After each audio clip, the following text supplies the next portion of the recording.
बरेली के मीरगंज क्षेत्र में 3 दिनों से हो रहे लगातार बारिश की वजह से मैदानी इलाकों में बाढ़ की स्थिति पैदा हो गई है। कालागढ़ बैराज और काशी डैम से छोड़े गए पानी से मीरगंज इलाके की रामगंगा, बहगुल, भाखड़ा, किच्छा और दुजोड़ा नदियां लगातार जलस्तर बढ़ने से पूरी तरह से विकराल रूप धारण किए हुए हैं। इलाके की हजारों हेक्टेयर कृषि भूमि में खड़ी धान, गन्ने, उड़द, तिलहन आदि की फसलें डूबकर बर्बाद हो गई। इन नदियों से पानी निकलकर दर्जनों गांवों में घुस चुका है। तमाम मकान गिरकर धाराशायी हो गए हैं। इससे ग्रामीणों में दहशत व्याप्त है। प्रशासन की ओर से उनके लिए कोई भी राहत एवं बचाव कार्य के पुख्ता इंतजाम नहीं किए गए हैं। बाढ़ प्रभावित इलाकों का दौरा किया गया तो रामगंगा में पानी का तेज बहाव और भी विकराल होते हुए देखने को मिला। हजारों बीघा गोरा, लोकनाथपुर, कपूरपुर, भैरपुरा जैसे अन्य गांवों में बाढ़ की स्थिति बनी हुई है। इससे क्षेत्र में खड़ी धान, गन्ने, उड़द, मूंग और तिल सहित अन्य कई फसलें जलमग्न होकर बर्बाद हो गईं। जल स्तर बढ़ने की वजह से बाढ़ की स्थिति पैदा हो गई है। इस वजह से गांव में खेतों की जमीन कटकर गंगा में समा गई है।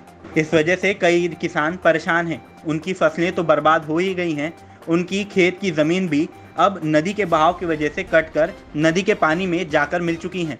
पीलाखार नदी के उफान भरने से गांव सिंधौली के नदी के किनारे बसे निचले इलाकों के एक मोहल्ले की गलियों में कमर से ऊपर तक जलभराव भी देखने को मिला है। के अलावा गांव के ही रामस्वरूप मौर्य के घर को पीलाखार नदी के निशाने पर ले लिया गया है।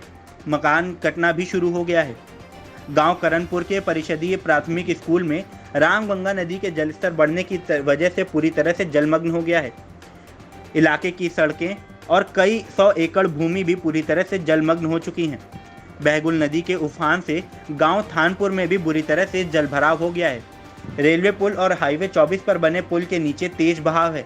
इसके साथ ही गांव मकरी को जुन्हाई जैसे अन्य दर्जन भर गांव इलाकों में जलभराव पूरी तरह से व्याप्त है। एसडीएम कमलेश कुमार सिंह का कहना है कि बाढ़ पीड़ितों को अभी फौरन राहत देने के लिए जलभराव से बचाया जा रहा है। भोजन के पैकेट भी वितरित करने की कोई व्यवस्था नहीं है। उन्होंने कहा कि बरसात एवं बाढ़ से जिन किसानों के खेत में खड़ी या कटी फसलें नष्ट हुई हैं, उनका क्षेत्रीय लेखपालों द्वारा सर्वे किया जा रहा है। जब जल स्तर घटेगा तो दोबारा वंचित रहे किसानों के खेतों का सर्वे करके नुकसान की भरपाई की जाएगी। गोरा हेमराजपुर। अच्छा, मतलब ये है कि जो पुल का निर्माण हुआ है, यहाँ अप्रोच रोड जो बन रही है जी, तो ये अप्रोच रोड जो बनी है ये रेत के ढेर पे है जी, और इस समय जो बाढ़ आई है इससे ये कटाने कगार पे है, दरक जी। रही है। इसमें क्या कहना है आपका? जो अप्रोच रोड बनी है इसमें एक तो पत्थर का कार्य पूरा नहीं हो पाया है दोनों साइड में। एक तो ये समस्या है। दूसरी बात ये है कि इसमें टोटल रेत का काम हुआ है, बालू के ढेर पे बना बालू के ढेर पर बना है, इसलिए ये हल्के हल्के कटने के कगार पर है। आज गंगा की स्थिति क्या है? आज गंगा की स्थिति तो बहुत भयंकर है। अच्छा, क्या लग रहा है आपको कि हमें तो लग रहा है कि रोड कर सकती है। अच्छा, इस हिसाब से कहीं दरक भी गई है? हाँ, दरक गई है। एक बसंतपुर साइड जो पुलिया है उसको वहाँ बराबर से साइड से हमें लग रहा है धसक जाएगी, वो रास्ता बंद होने की स्थिति में है। तो प्रशासन से आपकी क्या मांग है? प्रशासन से यही मांग है कि सड़क कटे ना, किसी तरह से रास्ता बरकरार चलती रहे। पीडब्ल्यूडी अधिकारियों से यही कहना है हमारा कि रास्ते को ध्यान दें और ये ठीक ठाक से रास्ता बनाए रखें, चलती रहे। ये लगातार बाढ़ का पानी बढ़ रहा है, तेज धार चल इससे ज़्यादा खतरा बन रहा है साहब। तो इससे आपके गांव गोरा, लोकनाथपुर में जो है पानी का बहाव उल्टा होने लगा, गांव की तरफ बढ़ने लगा। इससे क्या स्थिति पैदा हो सकती है? नहीं, गांव में तो हमारे यहाँ नहीं घुसेगा पानी। गांव तो हमारा काफ़ी ऊंचे पे है, गांव में कोई ऐसी समस्या नहीं आएगी। मगर आवागमन बंद हो जाएगा। लेकिन अगर रोड कटती है तो हमारी रास्ता सब बंद हो जाएगी, क्षेत्रवासी सब परेशान हो जाएंगे टोटल। इसकी व्यवस्था की जाए। इसकी व्यवस्था की जाए। रहने वाले गोरा लोकनाथ। क्या नाम है आपका? बाबूराम। अच्छा, क्या आपको कुछ पता है पिछले? जी, पहले पूर्व में प्रधान रहे हैं, अब तक 2000 से 2010 तक। अच्छा, ये जो बाढ़ आई है ये कब से इसका प्रकोप दिखाई दिया है?